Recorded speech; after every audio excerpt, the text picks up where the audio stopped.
cannot believe it. I don't give two but I am telling you right now. I mean, it's not like the best bleeping I've ever heard. Back there is not real. But we're trying. And you can spit on this plane and you can die with him or not. I'm not going to. So her name is Tiffany Gomez. We know that now. And she works in public relations. And so I just couldn't wait. I couldn't wait to see what she was going to do with this situation. So first of all, this is how you know, and you can take that off the screen, Caitlin. By the way, watch this episode on YouTube. Look up the Jen Fulwiler show on YouTube, because then you can see the video. We just played the video, the actual video of her on the plane that another passenger took. First of all, that plane was going to Orlando. Probably, I would guess, see if you think this is right. I mean, this is kind of a conspiracy theory, but I think it could be right. I think they were going to Orlando in anticipation of my comedy tour, which goes there on November 2nd. I will be at the Dr. Phillips Center for the Performing Arts. You can get your tickets at jfcomedytour.com. I think that's probably why they were going to Orlando. But so she's on this plane. If you are wondering if the society we live in is self-parody, I give you these two data points. Social media culture, TikTok culture, they love to pile on a white woman being a Karen. I mean, there's nothing that social media culture loves more, especially that the initial reports that came out were that she had accused a young black man sitting next to her of stealing her AirPods. It turns out that wasn't true, but that is what people initially thought. So there were stirrings that there was a race component here. So you would predict that social media, and in that case, if that were true, I mean, rightfully so, would be like, this woman owes a lot of people an apology, especially that situation. I mean, there was a lot of tension there that rightfully needed to be unpacked. So I went on social media waiting to just see that reaction to a man, to a 14-year-old with a camera, to a people of all nations, of all creeds, of all heights, of all weights, of all races, of all nationalities, of all eye colors, of all, goths and non-goths. The entire world came together in a way we haven't seen this since Hands Across America. I don't know if you guys remember that. They tried to get people to hold hands all the way across the United States. They did good. So fun. Yeah, they're like, someone didn't do their research on middle America and population density. Yeah, for real. This podcast is so full of tangents. I'm so sorry. We forgot the tangent alert. Yeah, there's tangent alert. So the whole world came together to be on this woman's side, and they were like, she saw lizard people.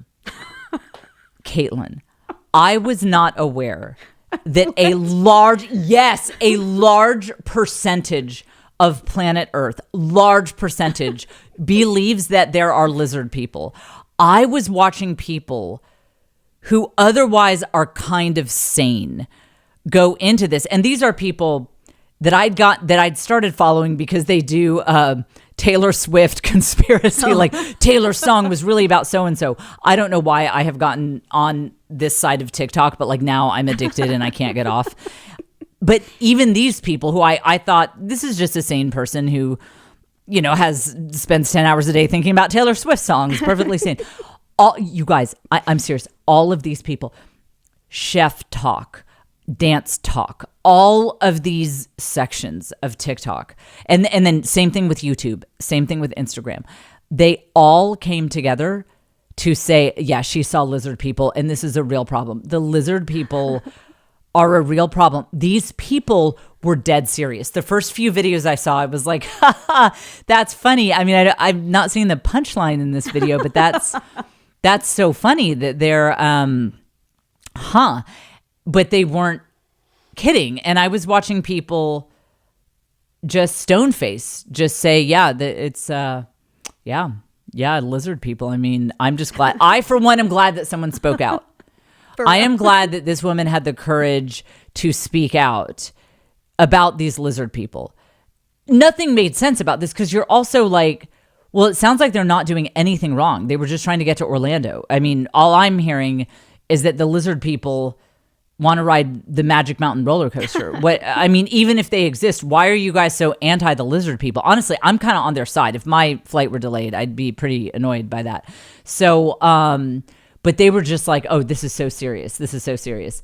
And so first of all, that is evidence number one that we live in a sitcom.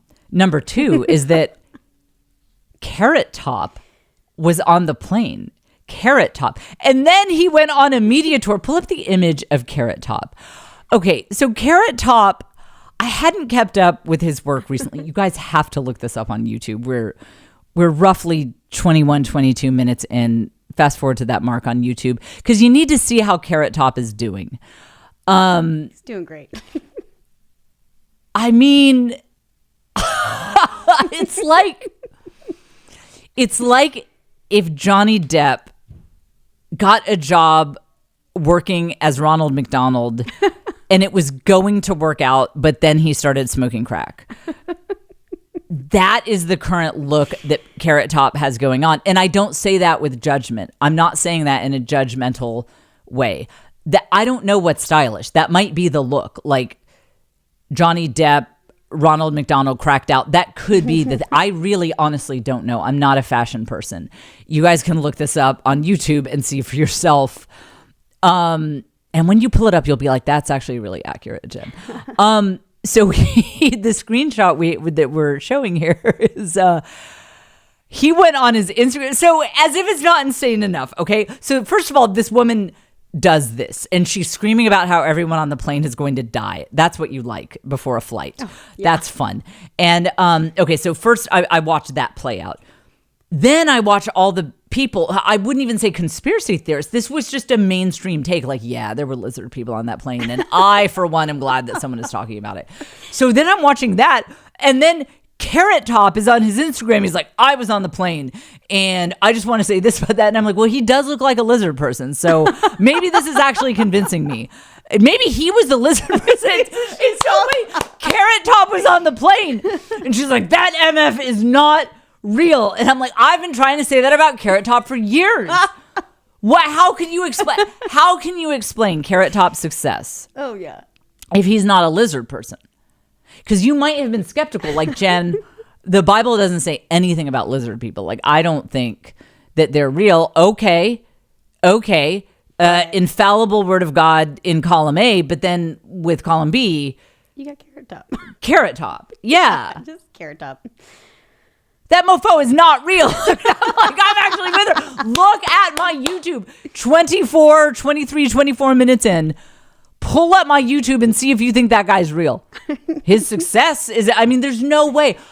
You know what? I'm convinced lizard people are a thing. It was Carrot Top that she was yelling about. No one is covering that angle of the story, that Carrot Top was on the plane. And he just says really casually, he's like, I was so mad because the flight was delayed because she said we were all going to die. And then I missed going to fireworks in Orlando.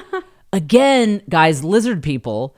Was Carrot Top really going to fireworks in Orlando? There are a lot better places to see fireworks. Like, I'm not buying that story for one. Lizard people. You know what? Get me on lizard people talk. You know, I've been on Taylor Talk. I've been watching all these TikToks about like the real meaning behind Taylor's songs. I think I'm ready for lizard people TikTok. I think that's who she was talking about. Okay, so you can close that picture now. Okay, so sometimes you're that woman, you know? We've all been there, screaming that people on a plane are going to die and talking about that mofo's not real and yelling at people and just, you know, being on like 7 different substances. So she works in PR. I was fascinated to see how she would handle this. And I think for those of us who occasionally have to apologize for our behavior, again, maybe this is just to your mother-in-law, to the family reunion, maybe you took some massive action. Maybe you listened to Jen, you took massive action, you launched a business, and then it just lost money. So now you have to go back to your husband and you're like, you know, that $4,000. Funny story about that. It's so funny, actually. I'd love to kind of tell you a story here about how it's non-existent. What? So Tiffany Gomez, the woman from the plane, so just recently she went on her Instagram and the heading, the main caption that she put under it was, "People should not be judged for their worst moments." So that's what you can do. If you recently did an Amazon order that was like 5x what you planned to spend, you know, you got wasted at your mother-in-law's brunch. Like, you know what, whatever. I don't know, like had toilet paper hanging out of your skirt at the PTA meeting. It's like, you can just be like, people should not be judged for their worst moments. You know, like I cannot be expected to go to the PTA meeting sober anyway. You know, this is like asking a lot of me. Okay. So we are going to play Tiffany's apology, and I'm going to pause it occasionally because I have so much to say about this. And we can learn. We're just trying to learn. That's all it is. We're just trying to learn. So, Caitlin, please play. And again, you can see this on YouTube. She's changed her hair color. She was blonde on the plane, and she's really going for a new image. She got a really dark spray tan. She's not blonde anymore. So again, when you watch this on YouTube, you'll be able to see it. Play Tiffany's apology video. It's me, Tiffany Gomez, probably better known as the Crazy Plane Lady, which is completely warranted. As you know, I have been unwilling to speak on the viral video, but I do finally feel that it's time. First and foremost, I want to... Okay, so first of all, so she took full accountability for her actions, which is, it is the right thing to do if you've done anything wrong. I just want to say, listen, if I were Tiffany's friend, I would have been like, Tiffany, you have all of America on your side. Can we just have fun? Can we please have fun? Like, I'd be like, Tiffany, listen, I've done a lot for you, okay? I've been a good friend to you. Can you please double down on your Instagram and get on there, fire it up, post that picture of Carrot Top looking like Johnny Depp, Ronald McDonald Crackman, and be like, that mofo's not real. I'm telling you, he wasn't real. Like, Tiffany, for me, I won't ask you for anything else. Okay. Like, I know the other day I was like, can you pick up my kids from school? I won't ask you for anything else. If you will just double down on it. Do you understand? She could have been queen of lizard talk, of these people who are convinced that there are non-human people, lizards dressed up as humans, which, by the way, reptiles' brains are really small. And also, because they're cold-blooded creatures, I don't really know how they'd function. I mean, in Texas, it's been 110 degrees every day all summer, and this took place in Texas. I mean, like, how would a lizard... Am I getting too deep into this? I'm just saying that reptiles are cold-blooded creatures. And so it's like they'd be under a rock if, you know, okay, but whatever. Jen, stay focused. Okay. I'm just saying that I would have been like, Tiffany, if I have to take out a loan at the bank, like, what do you need from me to double down on TikTok and social media and all social media? You could become the queen of the lizard people conspiracy theorists. One word from her, 1 10-second video saying, you guys don't know what I saw on that plane. She would have 8 million followers. She would get on Joe Rogan so quickly. She'd be on Rogan. She would have had 4 appearances by now, and she just put up this video last week. And then I, as her friend, I would be one of those friends who rode her coattails. I'd be like, well, I'd like to go on Rogan too to talk about what Tiffany and I, to talk about what we previously discussed about the lizard people. Hey, I'm at the point in my career where I'm ready to sell out, like whatever works. So just so you guys know, if I ever get wasted and I end up in some sort of controversy and somehow I have conspiracy theory social media on my side, it's over. Listen, I'm selling out, okay? And I'll have 20 million subscribers on YouTube, and you're like, I like Jen better before she lied about everything she believed. And I'd be like, well, but you know, I have 4 Lexis, so, you know, who are you to judge? Like, it's all about the Lexi. It's all about the Lexi. So, okay, so she did take responsibility for her actions. It is the right thing to do-ish.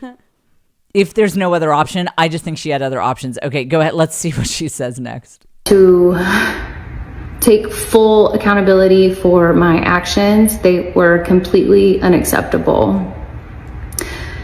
Distressed or not, I should have been in control of my emotions. And okay, she's not admitting that she was on anything, which I would have, because she seems pretty sane there. And if you said all that due to mental illness, which is what it would have to be, I mean, you'd be diagnosed with something. You would say, you know, I'm working with a psychiatrist. I have schizophrenia, or I have Tourette's, or whatever, and these things happen, and this is an opportunity to educate you guys about this mental illness. The fact that she's not saying that, it's like, okay, girl, listen, we've all been there. One time I drunk dialed my dear grandfather it's like, we've all been there. I had to, when I was in my 20s, I had to take my grandfather's name out of my phone just to make sure that wouldn't happen again. So look, you know, we've all been there, but just admit it.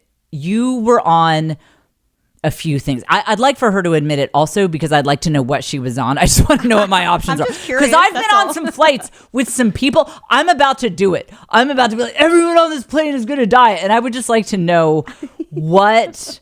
See, now that's going to crush me in the YouTube algorithm, because they monitor for stuff like that. I'm going to get 4 views to this, and that one was actually my fault.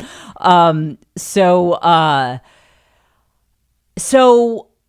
mean, I would just like to know, should I be on one of those planes, like where some quote unquote man pushes right past me, will not let me like take my rightful place of boarding this plane, takes my spot in the overhead? Should I choose to announce, let's find an algorithm friendly way to say this. Should I choose to speculate that every mofo on this form of transportation are going to have a shortened life expectancy?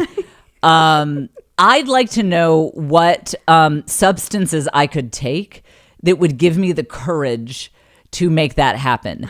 Because, you know, I travel a lot, and I have a pretty short temper and a pretty deep hatred for people. I think we might end up, my touring career may end with me being on the no-fly list and there being a viral video of me just like that. If I can just figure out what she was on. But she won't admit that she was on something. And I will say, if we're doing apologies, if you mess something up,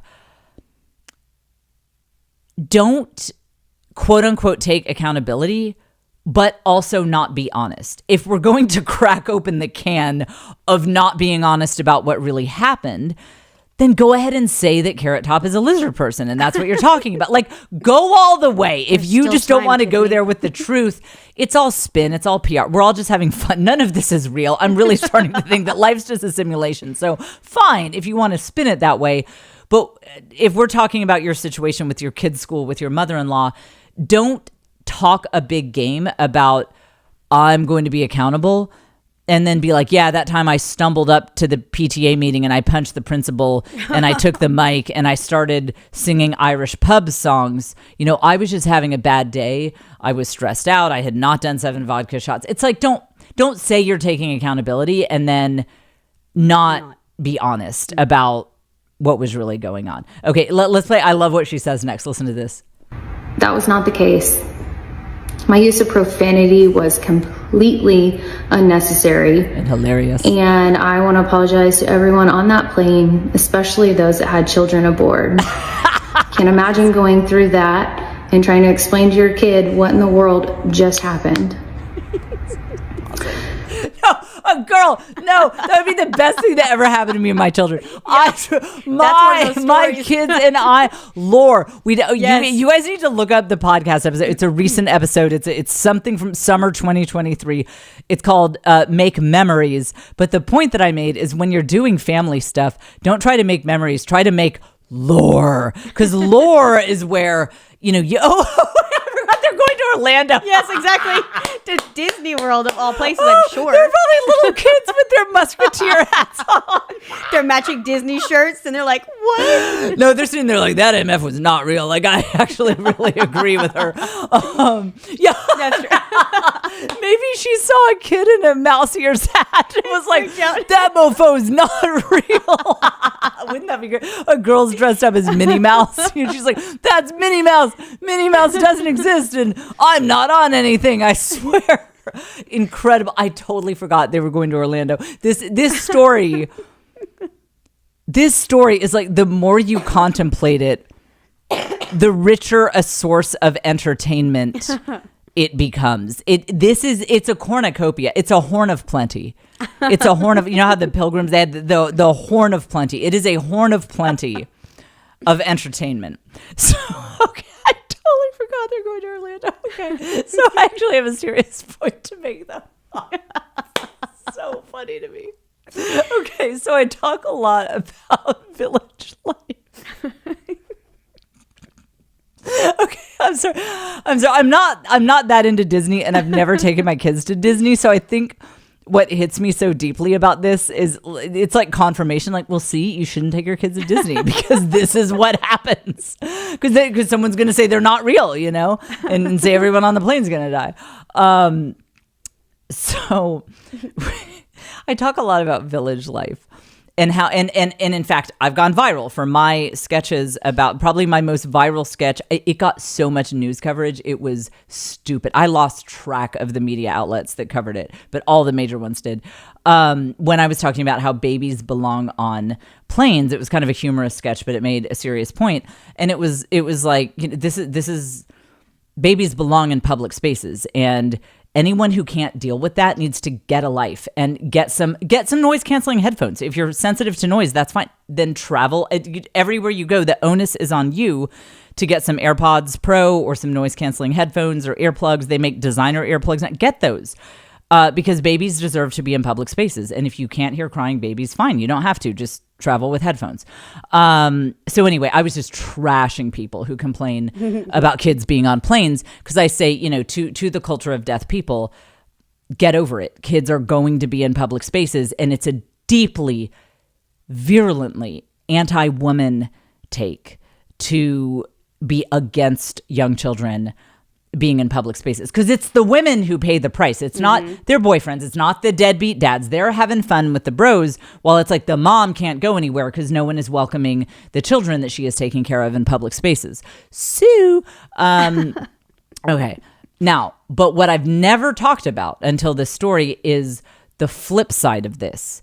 This is actually a very important point about village life. Hit the very important point sound effect. Yes, it's our special sound effect just for that. When you live a true village life, you cannot perfectly shelter your children.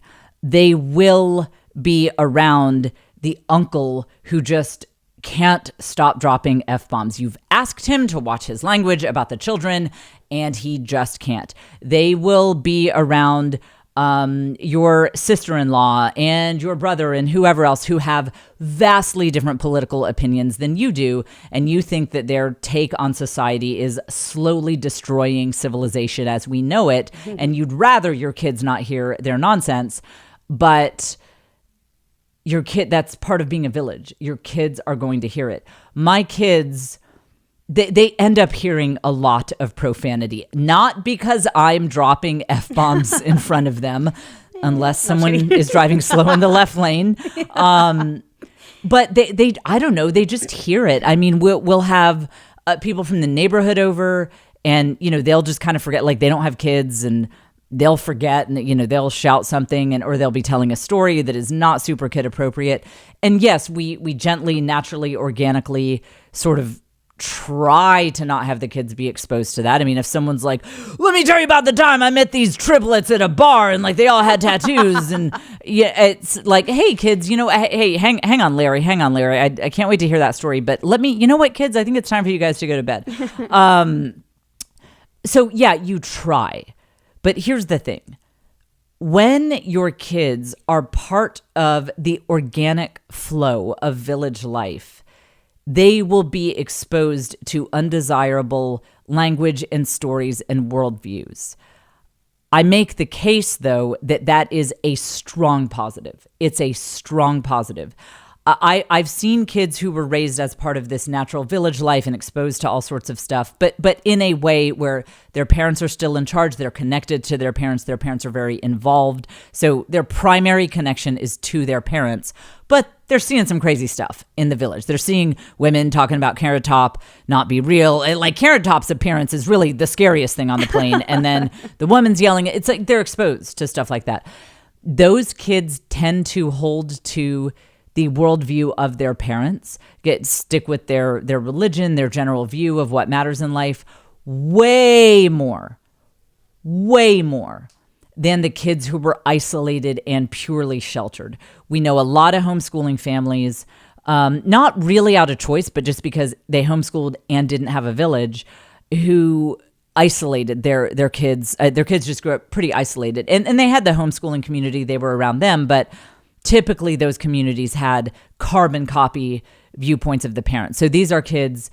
I was at someone's house one time, and her 14-year-old son had never seen a video game, and she was proud of that. And she was mentioning that her 12-year-old one time recently had heard a curse word, and that word wasn't even familiar to her because she'd never heard it. And this mom was bragging about it, like, oh, this is so great that my kids are not being corrupted. But I was thinking, I mean, they're a lovely family. I'm sure it will all be fine. But I really don't think that's ideal. It's not what we should be shooting for, because when your kids get these little micro exposures to crazy worldviews, to language, to people who are engaging in undesirable actions in some ways, micro exposure. I don't mean that they're with them all the time, but micro exposure to it. But in the context of the parents are right there, the parents are very involved, you know what they do? They turn to the parents and they see how they react. And so my kids, they've heard so much language. And you know what's funny is my youngest kid the other day, someone said something about cursing, and he's like, swearing is for old people. Because like he constantly hears like neighbors and people in and out swearing, and he perceives them as like, they're kind of, he's like, that's just not what cool kids do. Like that's for older people. But they see how the parents react. And if the parents are on this plane, like, I probably wouldn't use that language in public, and this is a little crazy, and I don't think we should scream about people not being real in public, then the kids they're seeing, oh, that's how we react to that.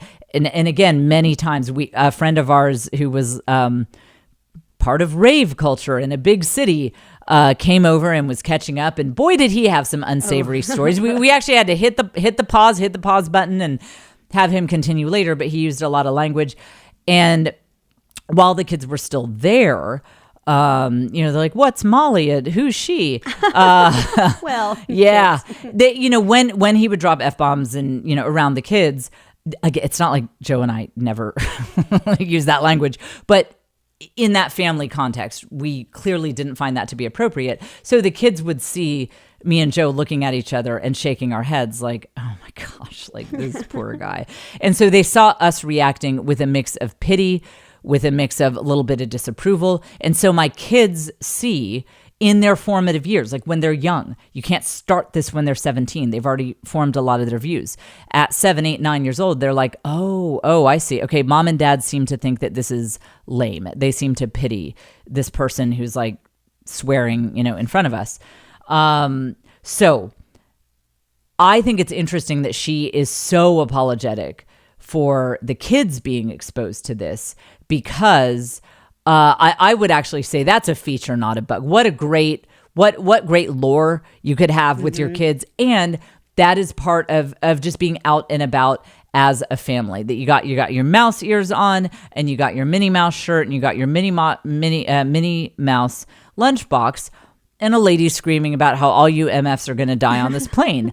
That's a healthy childhood. I like it. I approve. Okay, so that was my little tangent. We've paused this. We're still playing the video. That's this podcast. That's this podcast. It takes me 30 minutes to unpack an Instagram apology. Okay, keep it playing. we all have our bad moments, some far worse than others, and mine happened to be caught on camera for the whole world to see multiple times. Yep. So fun. Sorry, trying not to sound like Minnie Mouse. There's some irony in that. Yeah, right. Well, it has been really comical for everyone, and I have highly enjoyed so many of the memes. Lying. On the flip side, it is very invasive and unkind, and I don't know what I would do without the love and support of my friends and family. They are loyal to a fault, and I don't know what I did to deserve them. Sorry, y'all. I hope that I can use this experience and do a little bit of good in the world, and that is what I intend to do. I hope that you guys can accept my apology and I can begin to move on with my life. Carrot Top isn't real. Like, that's what she should have got. She should have been like, I doubled down. seriously. You guys, no one can silence me. I'm telling you guys. Oh my God, that's listen, hilarious. We shouldn't hope that Jen goes into some prescription drug thing and has a public meltdown that's caught on video. But listen, sentimental music. Listen, Village Hustlers, listeners of this podcast, if I ever get caught on video saying something insane, and people generally believe me. I have all of social media is rising up to be like, Jen was right what she said about the flat earth. She's actually convinced us. I will double down. I will make it fun. I won't be crying. I will get on my Instagram, first words out of my mouth, I apologize for nothing. I apologize for speaking truth. I apologize for speaking truth because some of y'all can't handle it. Carrot Top, I'm talking to you. Like, who would be on my plane? That would be fun to speculate. Ooh. Who would be, so like, Pauly Shore would be on my plane, you know? Pauly Shore. Yeah, the kind of like curly haired, redheaded comedians. Yeah. Like, that's who would be on my plane. Let me tell you, if I end up on the no-fly list, which she might, because she did say everybody was going to die, I'm going out with a bang. There will be no tearful apology videos. I'm going to double down, going to go out with a bang. But we can learn from her. She did say that she hopes to use this situation for good. So when you have to sit down with your husband and tell him about the thousands of dollars you lost due to your massive action, that is a good way to end it. To say, I've learned from this situation, and I will use this situation for good. See, that was good. That she's saying that she learned. I mean, this is classic PR playbook. Oh, yeah. That notice. I mean, this is step-by-step PR. First, you take full accountability. You talk a little bit about what happened. You specifically name your victims, the category of people that you hurt. So she named the families and the kids on their way to Disneyland. So you name your victims. So that's step 2 or 3. So let's call it step 2, because you talk about what happened, name your victims. So that's step 2. And then step 3, you resolve to change. So I will now bring good out of this. So I bet you anything. I haven't looked this part up. I bet you anything she works in corporate PR. I bet you anything, because that's a corporate strategy. Yeah. That's not a personal strategy. You know, like if you're Will Smith's PR person after the Oscars with Chris Rock, it's just a different strategy if you're dealing with individuals versus corporate. So I haven't looked it up. Leave a comment on YouTube. Tell me if I'm right. I bet she's a corporate PR person, because that was a corporate response. And I'm just saying she could have had more fun.